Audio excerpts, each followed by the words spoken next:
Olá pessoal, aqui é o professor Baroni, sejam bem-vindos àquele quadro favorito de vocês, 5 dúvidas, 5 perguntas, 5 respostas, e hoje nós temos o link aqui na descrição do vídeo daquele grupo de notícias de FIIs, para que vocês possam acessar, então consulte aqui, está na descrição do vídeo. Será que hoje tem pergunta bônus? Ah, eu acho que tem. Vamos lá, seleção aqui que o pessoal que manda nas redes sociais, então sempre que tiver ali um aviso, mande a sua pergunta, quem sabe ela vai ser selecionada aqui para o nosso programa. A primeira é do Nicolas Murakami. Quando está começando nos FIIs, vale a pena investir em apenas um fundo imobiliário até que ele pague a própria cota e a partir disso investir em outros FIIs? Ô Nicolas, a sua pergunta é muito boa e eu queria trazer aqui uma reflexão para vocês. Qual é o grande risco dessa estratégia? Ela parece ser simples, funcional, bem assim interessante, mas ela tem um risco muito grande na prática, que é qual FII você vai escolher. Porque você pode escolher algum fundo imobiliário, por mais estável que ele seja, por mais previsível que ele seja, esse fundo imobiliário ele pode ter uma vacância, ele pode ter uma queda abrupta na cotação por algum motivo, ele pode ter, por exemplo, uma redução de rendimentos por uma inadimplência, alguma coisa pode acontecer, né? Alguma coisa pode acontecer, e eventualmente esse fundo trazer para você algum dissabor e você associar que investir em fundo imobiliário não é interessante, justamente porque você escolheu um único fundo e esse único fundo teve algum problema. E nenhum fundo é livre de risco. Todo fundo imobiliário, por mais seguro e previsível que seja, ele não é livre de risco, né? Então, qual que é a minha opinião para você? Eu gosto muito mais da estratégia de um investidor ele montar o que eu chamo de carteira teórica.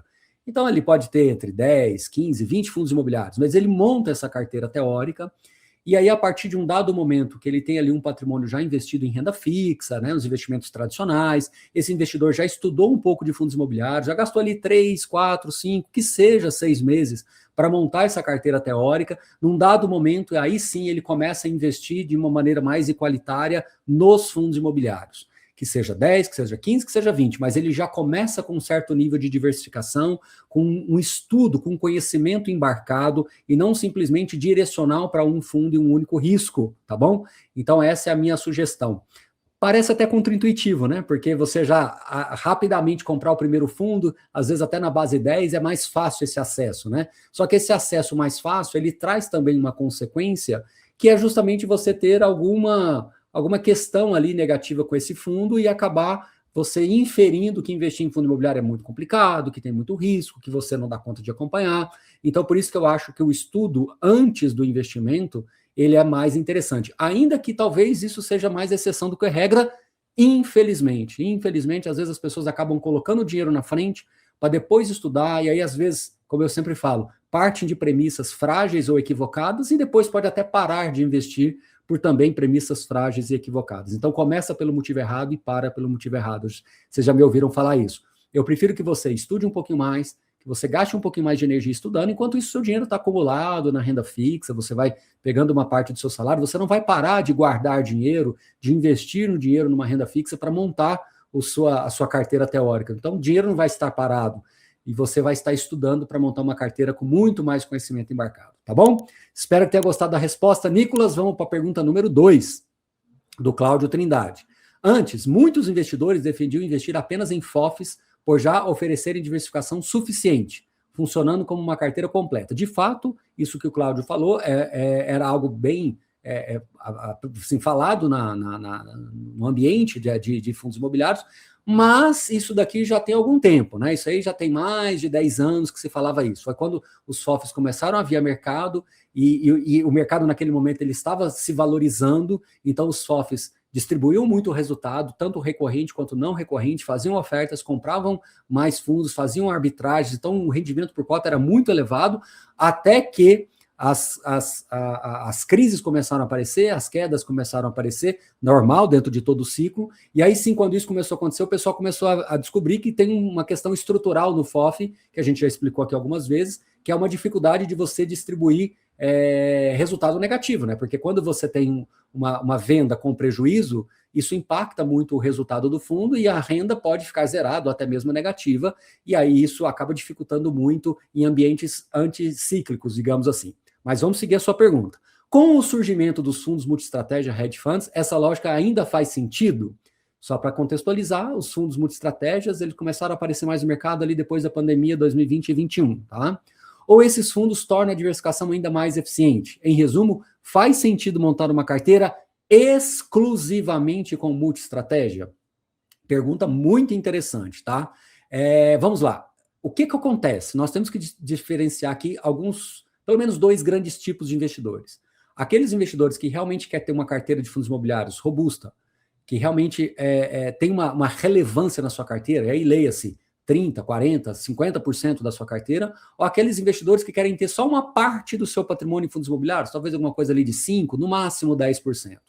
Para quem quer ter um pouquinho só de fundo imobiliário, às vezes ter ali 2 ou 3 multi-estratégias pode até ser interessante. O grande ponto que eu vejo aqui é que os fundos multi-estratégias ainda não tiveram uma grande pernada de desenvolvimento, esse é o primeiro ponto. E o outro ponto é que eu vejo os investidores muito sensíveis às alocações dos fundos. Então, acabam questionando bastante, não estou dizendo que é errado, mas acabam questionando bastante. Um fundo multi-estratégia, ele vai arbitrar em todos os tipos de setores, fragmentos aí do mercado, segmentos e fragmentos, né?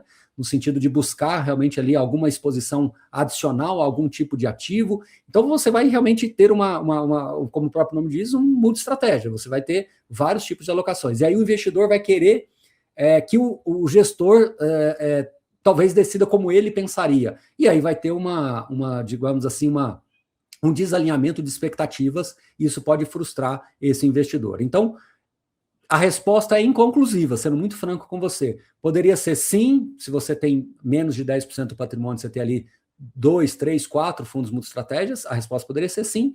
Para quem tem mais e fala que fundo imobiliário é um ativo importante e relevante na carteira, leia-se 30%, 40% ou mais, eu já acho que o multi-estratégia, só se for algum complemento da carteira e não somente fundos multi-estratégia, tá? Porque o fundo multi-estratégia, ele não é tão diferente assim do FOF, do ponto de vista também contábil. Ele vai ter também as suas dificuldades de gerar prejuízo contábil e distribuir renda. A questão é que, como ele é mais plural, quando ele é mais amplo, ele acaba tomando ativos em momentos diferentes e com características diferentes. Então, às vezes, um fundo imobiliário está mal precificado no mercado, mas ele consegue vender, por exemplo, alguma coisa no book de CRI, uma permuta, alguma coisa assim, né? Um FDIC, alguma coisa que não esteja relacionada, quando eu digo FDIC imobiliário, permuta imobiliária, financeira imobiliária, ou diretamente, né, uma SPE que ele tem posição. Então, essa pluralidade de alocações permite que o gestor possa ser mais flexível, tá bom? Pergunta número 3, Sauley Rogério. Com a queda do GPM e IPCA, FIIs atrelados a eles irão sofrer também? Excelente pergunta. Inclusive, foi agora recentemente publicado, né? O IPCA, inclusive, basicamente a mesma leitura aí do mês passado, na faixa de 0,33, salvo engano. Depois a gente pode confirmar aqui, mas salvo engano é esse número mesmo. O que acontece? O IGPM, eu diria que hoje é um fundo pouco impactante no mercado de fundos imobiliários. Desde a pandemia para cá, muitos fundos trocaram os indexadores, que seja uma outra operação mesmo, e as novas operações, praticamente todas elas vieram a IPCA. Aquelas que não são IPCA, CDI. Então, o IGPM hoje é um índice que pouco impacta o mercado de fundo de crédito imobiliário, tá? Já no caso do IPCA, eu vou até mudar um pouquinho essa pergunta, né? O CDI potencialmente já deve cair em março, né? Tudo indicando que pode cair 0,5%. IPCA, isso vai impactar os fundos? Vai impactar do ponto de vista de rendimento? De certa forma, sim. Eu acho que o IPCA não tanto, porque o IPCA já vem mais ou menos nesse patamar de 4%, né, no acumulado anual. Então, sinceramente, eu não vejo muita mudança, não. No CDI, deve cair devagarinho, mas sempre aquilo que eu já falei para vocês. Nunca faça só a análise do rendimento absoluto, faça também relativo, ou seja, quantos por cento do CDI.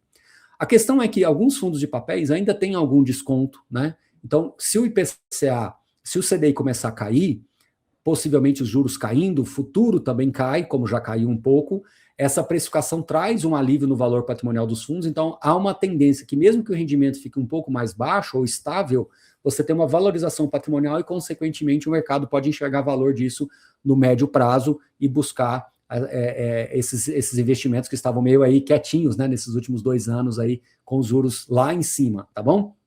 Então, a resposta bem objetivamente para você, sofrer? Não vejo como um sofrimento. Pelo contrário, eu acho que os juros caindo também, mesmo que o IPCA fique nessa faixa de 3,5%, 4%, 4,5%, eu acho que é positivo para os fundos de papéis indexados ao IPCA. O que você acha de uma estratégia, pergunta número 4, do Diogo Francisco de Campos? O que você acha de uma estratégia mais passiva em fundos imobiliários? 50% em um FOF que replica, de forma automática os maiores e mais líquidos FIIs de tijolos, maior patrimônio e boa gestão líderes do segmento, 50% em outro FOF com a mesma lógica para FIIs de papel. Assim, a carteira ficaria sempre equilibrada entre tijolo e papel, com aportes direcionados ao lado que estiver mais para trás, conforme o ciclo do mercado. Intuitivamente, a resposta parece fácil e objetiva, mas ela não é tão simples assim. Primeiro, que é um FOF, e por ser um FOF, ele também tem tudo isso que eu falei agora há pouco na pergunta anterior, lá, acho que na pergunta 2, né? Que a gente fala essa questão do prejuízo contábil. Então, quando você começa a ter uma mudança de cadeiras ali dentro dessa carteira, isso pode impactar, de certa forma, o rendimento também. Outra questão é que nós não temos fundos com essas características extremamente grandes e líquidos. Né? Você colocou aí, né, os maiores, né, maior patrimônio, mas nós não temos condições de embarcar um volume significativo de investidores nesse tipo de fundo. Teria que ter um crescimento exponencial deles. E aí entra aquela questão toda, né? Combinar isso entre crescer o mercado, crescer esse tipo de fundo e embarcar esses novos investidores é muito difícil de você ter esse alinhamento pleno. Então, eu diria para você que, na teoria, a sua pergunta é interessante, na prática, ela é difícil de ser aplicada. Para aquele pequeno investidor, vou voltar de novo, acho que lá na pergunta 2, Para aquele investidor que fala assim, fundo imobiliário ele é importante na minha carteira? Não tanto, quero ter lá 5%, 10%, um pouquinho mais, um pouquinho menos. Essa estratégia que você está falando acaba fazendo sentido. Mas não, fundo imobiliário é 50% da minha carteira, aí eu já acho que esse tipo de estratégia não é tão interessante, porque você tem uma carteira mais individual, você além de ter um dividend yield maior, você acaba conseguindo desempenhar melhor do que os índices e você entrega um resultado superior, tá? Eu sei que você deve se perguntar, mas Baroni, eu não quero ter essa necessidade, né? E aí, meus caros, entra aquela questão toda do tipo de investidor, né?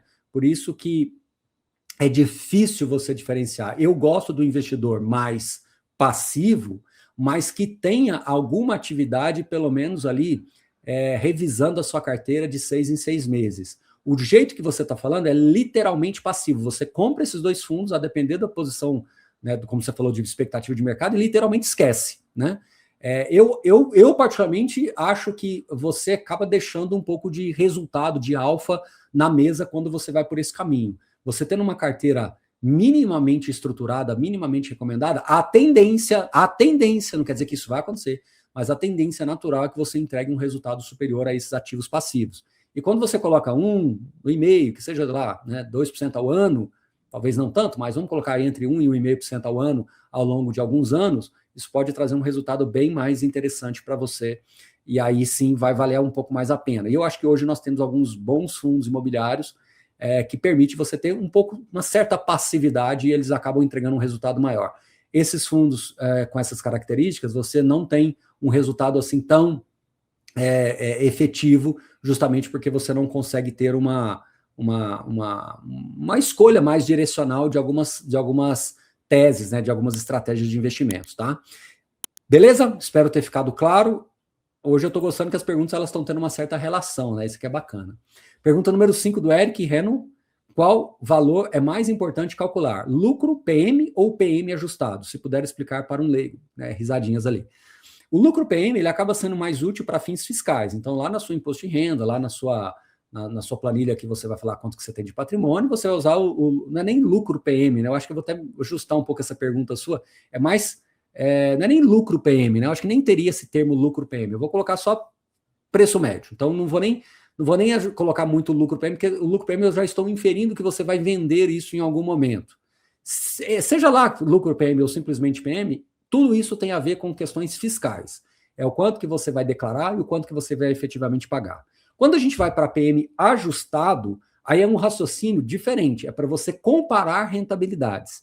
Então, por exemplo, para você comparar se aquele fundo rendeu X% em relação a um outro benchmark, você tem que fazer o PM ajustado, descontando esses dividendos, para que você possa realmente saber exatamente quanto que você tem de ganho em relação ao mercado, tá bom?